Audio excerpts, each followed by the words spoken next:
Hey loves, my name is Iphannie and this is the Iphanniebgentle podcast. I'm super excited about today's episode. It's all about my birthday. So first things first, just like the last podcast, my birthday was on November 20th. I turned 28 years old. I really didn't plan on doing anything, especially because my son's birthday is a few days after mine and my sweetheart's birthday is actually a few days before mine. So we typically just do something for Chandler's birthday. However, my friends had other plans. So let's rewind to around November 13th, 2 days before my sweetheart's birthday. He was in the bathroom lining up his beard while his phone was on the counter and it kept vibrating. Now, typically it wouldn't bother me, but on this particular day, I was actually taking a test while in bed. So the vibrating on the counters kept scaring me because our counters vibrate so hard. I jokingly said, "Wow, you're popular tonight," to my sweetheart, and he responded, "It's Connie." Now, before I tell you what happened next, let me tell you a little bit about Connie. I met Connie in high school and we instantly became really close. We just understood one another. During that time, I lived really far from school and I would commute over 30 miles one way. So it kind of made sense for me to stay at Connie's house, and because I had a car and she didn't, I would just take us to and from school every day. We became like sisters. We actually called one another wife, which I don't really understand where that came from, but it just kind of happened and it stuck. Connie and I lost contact for a few years, but after having children, we got back in contact and have been thick as thieves ever since. Connie has been to my house here in Colorado, and our kids have really become close. Her kids are actually my godchildren. Anyways, back to the story. So my sweetheart said, "It's Connie. She's trying to figure out a way to get you on a plane to California for your birthday without telling you what's going on." Now, my mind instantly started to race because Connie had asked me if I was going to LA for my birthday.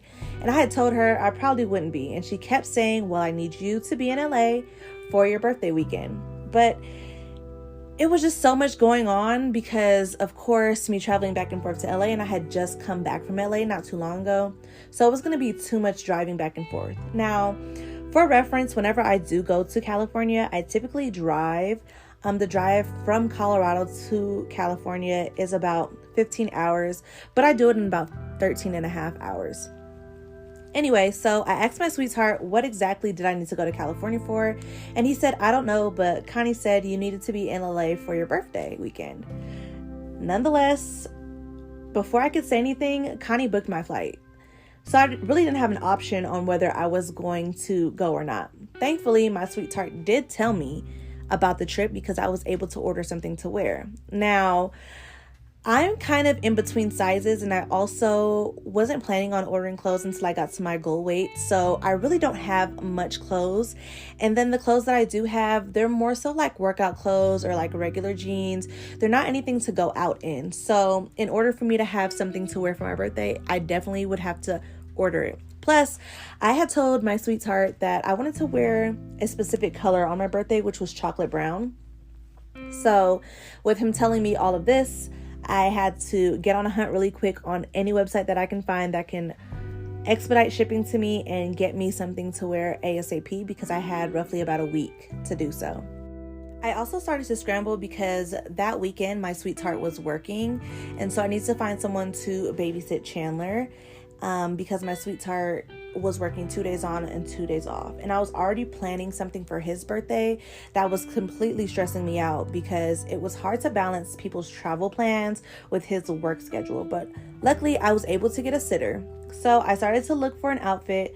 I was able to find this really cute one-shoulder jumpsuit that was chocolate brown that was perfect for my birthday, and some fire-ass brown heels. So I ordered both of them with expedited shipping so that it would get to me in enough time to spare.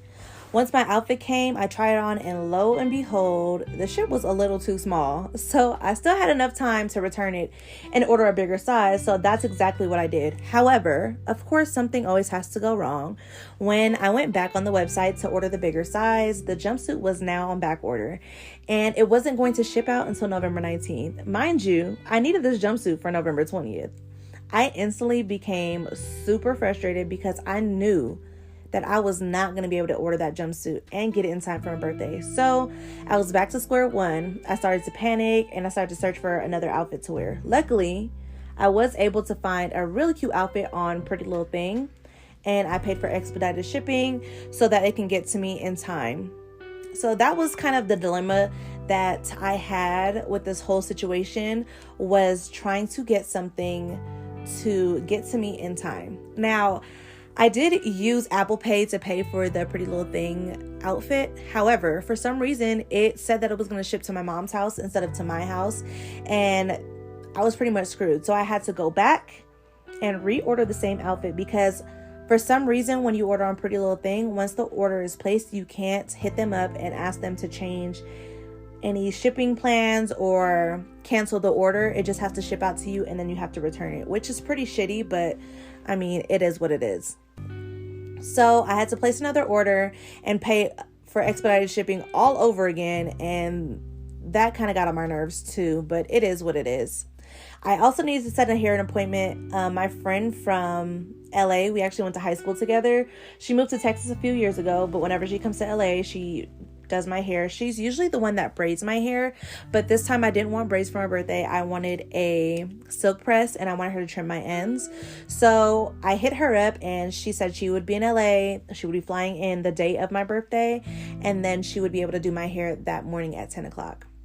I made a nail appointment, and I got my nails done a few days before that, so I wouldn't have to worry about trying to get a nail appointment the day I arrived or the day after, which would actually be my birthday. 2 days before I left for my trip, my sitter canceled on me because she ended up getting sick, and she has a newborn baby, and it was likely that her newborn baby would get sick too, so I had to find other plans for Chandler as far as sitting is concerned, or I would have to cancel the trip altogether. Now, luckily, I had a surprise for my sweetheart that would also benefit me. I invited his mom out to celebrate his birthday with him and stay until Thanksgiving. Now, this was huge. We will talk about our strenuous relationship in another episode because it's one for the books. But anyways, she was able to stay with Chandler so I can go on my trip. Now, the day of my flight, I woke up at like 2 a.m. because my flight was at 6 a.m. and I live 2 hours from the airport, which is completely crazy. I got to the airport with time to spare, and I hopped on my flight. I was actually in first class, which I've never flown first class before, so I was super excited. Once I landed, I went to my grandparents' house and spent time with my grandmother. I surprised them. They had no idea I was coming out. So I had breakfast with them, and then after that, me and my grandmother looked through old pictures of her when she was a nurse in Belize. If you didn't know, my family's from Belize. But yeah, so she talked about her childhood and her time as a nurse, which was actually really amazing because things in Belize are a lot different than how it works in the States. So it was really interesting to kind of learn about her experiences being a nurse in Belize versus working in a hospital here in the States. So Connie got off work around 12 o'clock, so I ended up picking her up from work. And then we went to her dentist because Connie was finally able to take her braces off. She had her braces about a year, roughly. After we ran a few errands, like getting our brows done, which I absolutely hated my brows. I'm not even gonna lie. They were entirely too thin. My eyebrows are actually really thick, and she just took way too much off, but that's another story. After that, we picked Connie's kids up and we dropped them off at her mom's house for the weekend. And then we went to our friend Candace's house. Now, I've known Candace since high school as well. And Candace's son just turned 1. His birthday is actually a day before mine. And then she just had a daughter that was about a week old when we got there. So it was good to see her and catch up with her, and just seeing her as a mom. It's definitely something I have to get used to, and it's completely different than what I'm accustomed to her being like. But it was really nice to see all of us like growing up and being moms. Then we went to Connie's new place. Now, Connie has been through a whirlwind of bullshit these past few years, so I'm really proud of her. It's a really proud moment for me to experience her standing on her own 2 feet in her own place that she got all by herself with her 2 kids. And maybe one day I'll have Connie on the podcast so she can kind of tell you guys about her story, and I'm pretty sure you guys will be just as amazed as I am by Connie and her journey.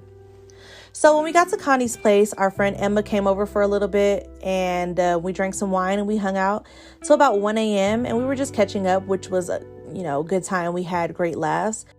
So Emma and Connie are the two that planned this weekend for my birthday, which is actually funny because Emma's birthday is 7 days after mine. She's the baby of our group. Anyway, Emma and Connie both had to work early the next morning, so Emma left around 1 a.m. and Connie and I both went to sleep.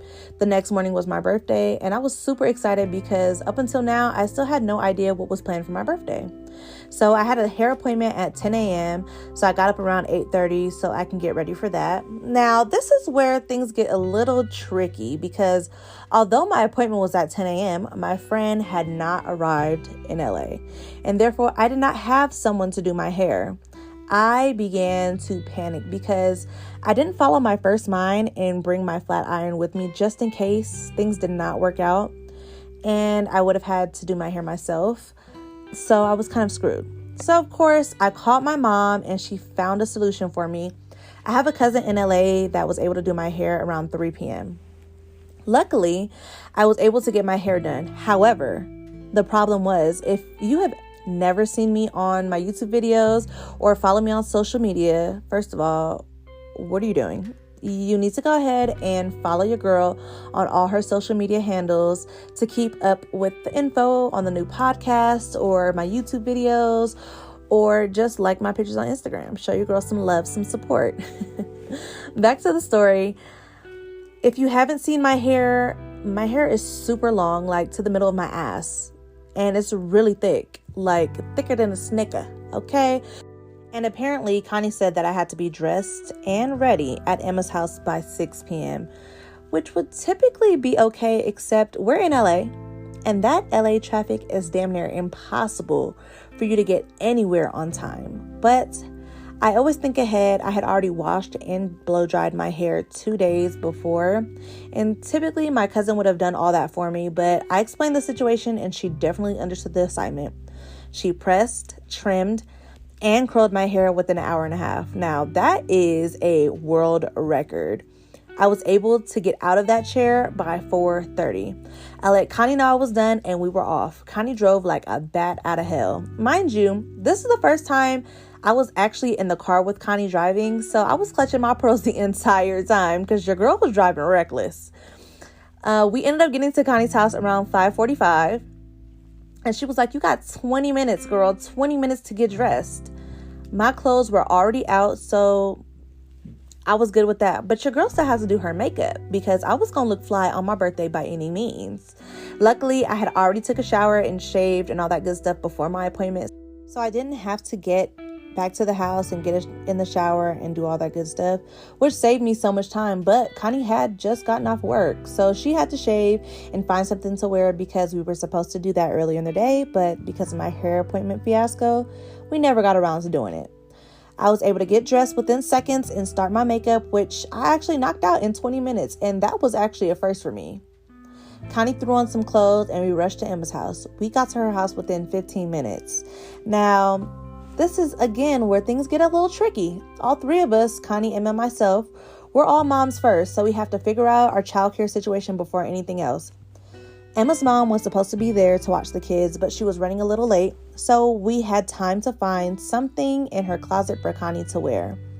Luckily, Emma had just went shopping for outside clothes because she's newly single and she's living it up for all of us. So we were able to find something really cute that was in the color theme for Connie to wear. Connie also had time to paint her toes because she wasn't able to get her feet done, and we were off again. By this time, both Connie and Emma reminded me to vlog because I really wanted to vlog this experience. It's something that I've never done before, and I was really hoping to get some really good footage and just really spend time with my girls and have it documented. So when we got on the freeway, we hopped off and we headed towards Beverly Hills. Once we passed the Beverly Center, by the way, you guys, if you guys did not know, I used to work at the Beverly Center at Victoria's Secret. This is back in like 2012, and it was quite an interesting experience. I've helped so many different celebrities do bra fittings or find underwear. It was definitely an interesting experience working there, but I digress. So once we passed the Beverly Center, where all the restaurants that I was familiar with were like Benihana, I knew I wouldn't be able to guess where we were going. The GPS said we were there when we arrived and the destination was on our left, but I didn't see any signs. So I was still a little confused. Emma busted a U-turn and we pulled up to what I thought was an unmarked location. The valet opened the door and said, "Are you here for some restaurant I've probably never heard of, or Nobu?" I immediately said Nobu. I had told my sweetheart weeks ago that I wanted to go to Nobu in Malibu for my birthday, but because he had to work, I never really said anything about it after that. I did mention it to Connie, and she must have said something to Emma about it because they had begun planning my birthday unbeknownst to me. We got out of the car and headed inside where everyone is pulling out either their vaccine cards or their COVID test. They checked our status and then we proceeded to our table, which was outside. It felt amazing because if you know me, you know I despise being hot. I thoroughly enjoy the cold, which is why Colorado is like the perfect fit for me. They turned on the heating lamps for us because, of course, Connie and Emma were cold. And then he began to show us how to access the menu, which was from these little, like, QVC. Is it QVC? Those little pictures. You take a picture of it on your phone, and the menu pops up on your screen. Our waiter's name was T, and he was phenomenal. He kind of really understood the assignment. We explained to him that we had never been there before. So we would like a few suggestions, and he really delivered. Everything he suggested we got, and it was mind-blowing. First things first, I always hear people talk about the yellowtail jalapeno, and so we got some of that, which completely took my breath away. I'm still mad we didn't get 2 orders of it because me and Emma tore it up. Connie isn't really a sushi connoisseur like Emma and I are. Everything else we ordered, we shared between all 3 of us because we kind of wanted to taste a little bit of everything. Emma ordered the rock shrimp with this creamy jalapeno sauce, and it was amazing. I ordered this shrimp and lobster with the spicy lemon sauce, and when I say I was tearing up that food, the mushrooms were good. Now, when you can get the mushrooms to just be exquisite, I was eating mushrooms and rice. Like, it was that bomb. Connie doesn't really eat seafood like that, so she got the prime dry aged ribeye, which was also pretty good. Now, I like my steak medium rare, but she likes it like medium well done a little bit. So it was a little bit dry for my liking, but she loved it, so that's good. We also got this like jalapeno with this fire ass sauce sitting on top of watermelon. Now, if you have calamari. Now, if you've never had calamari with watermelon and I don't know what sauce it was so good. I told Connie because it was my birthday, she had to try it. And she was like, "It's actually really good." I'm surprised she didn't throw it up because she just really does not like seafood, but it was amazing. We both had a side of rice, and then I had this lychee elderberry martini, elderflower martini, which was really good. And Emma got this drink called Jaded, and Connie had bear with me while I say this name, Matsuhisa martini, which was pretty good as well. Emma got this, along with her rock shrimp, she got this cauliflower side, which was okay. I mean, I could have lived without it, but again, I don't really, care for stuff like that. She liked it though. For dessert, they sang happy birthday to me, and they brought out this amazing, when I say like amazing, like just thinking about it, my mouth is watering. It's this tiramisu ice cream. Oh my gosh, like what the heck? It was so bomb. When I say all the food was great, all of the food was great. We left full and tired, like knocked out. I wanted to go to sleep so bad. I was yawning at the table. Even before the dessert came out, I was yawning. I was ready to go to sleep. Now, Emma and Connie planned to take me to this rooftop lounge, but by the time the bill came, we were all yawning. We was all tired. I was so damn tired. I knew I was only going to make it probably to the entrance of that rooftop lounge before I would be ready to go home. And both Connie and Emma had been working crazy hours, so they were pretty tired too. And Connie actually had to go to work early in the morning the next morning, and I also had a flight to catch the next morning, so I was definitely ready to lay it down. So we called it a night. We went home. As soon as we got back to Connie's house, though, I took my makeup off and I went straight to sleep. There was no ifs, ands, or buts about it. It wasn't no talking. It was shower, makeup, sleep. That was it. The next day, I went back to LAX and headed back to Denver. I really, really, really enjoyed my birthday weekend. Although it may not seem much for you guys, for me, it was really amazing, especially because like I said before in the beginning of this podcast, I don't really do much for my birthday. I kind of just focus on my kid. We always do something for his birthday, whether it be cake and ice cream, or we take him somewhere for his third birthday, or was it fourth? One of his birthdays, I took him to Disney World because his dad was actually overseas at the time, so he wasn't able to come. So I took him to Disney World, which he absolutely loved. He still talks about it to this day. And then I don't remember, last year for his birthday was right after Thanksgiving, which it always is, but Thanksgiving is always the last Thursday of the month, and his birthday is on November 29th. So we had people come over for Thanksgiving, and then we just sang happy birthday there. And then, he got to open presents and stuff. And that was kind of his birthday party for his 5th birthday. So I really didn't have anything planned for my birthday because I always focus on Chandler's birthday. And then, of course, like my sweetheart's birthday is right before mine. And so we never really do anything for our birthday. And the most I would do is go out to dinner. So I just want to shout out my girls, Connie and Emma, for really pulling together a great weekend for my birthday. I really appreciate you girls, because without you guys, I would have probably been at home with Chandler and my sweetheart watching some anime while eating some Indian food. I'm not even gonna lie. But this weekend really taught me a valuable lesson. I just want to say, get you some friends who know you never really do much for yourself because you're always focused on everyone else around you. And they just want to show you a good time. And they want to make sure that you celebrate you. Get you some friends who will go out of their way for you like you do for them. Some friends who value you, and they even if they can't spend money on you, they actually take time to understand what you like to do, and they celebrate you that way. This weekend also taught me a really valuable lesson. Always celebrate your special days, even if you don't feel like it. It's important to always be gentle with yourself and know that your day is worth celebrating no matter what. So thank you guys so much for tuning in to this week's episode of the Iphannie Be Gentle podcast. I really appreciate all the support I've been getting. I know a lot of you guys have been messaging me saying, hey, I want you to talk about this topic. Hey, I want you to talk about that topic. Don't worry, we're going to cover all of it in this season. And if we don't, the next season we will cover some more. But again, thank you guys so much for reaching out to me and listening to this episode. I can't wait for you guys to see what next week episode has in store for us, because it's really a good one. So again, thank you so much for listening, and I will see you guys in my next episode. Bye.